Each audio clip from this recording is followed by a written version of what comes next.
సాధారణంగా కుక్కలు, పెద్ద పెద్ద జంతువులు, ఏనుగులు, వైల్డ్ యానిమల్స్ మనపై దాడి చేయడం చూసాము. దాని గురించి మనం జాగ్రత్త వహిస్తాము. కానీ ఇవాళ రేపు గాడిదలు కూడా అటాక్ చేయడం షురువు చేసి గాడిద రోడ్డుపై వెళ్తుంది. అయితే గాడిదలు సాధారణంగా ఎవరిని మనుషులపై దాడి చేయయి. బైకర్ కూడా ఇదే భావించి గాడిద పక్కకి వెళ్తున్నాడు.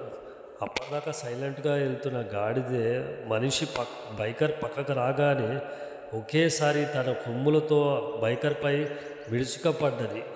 ఆ కొమ్ముల దాడికి బైకర్ కింద పడిపోయాయి. అయినా కూడా ఆ మనిషిని ఇడవకుండా తనపై అటాక్ చేయడం స్టార్ట్ చేసింది.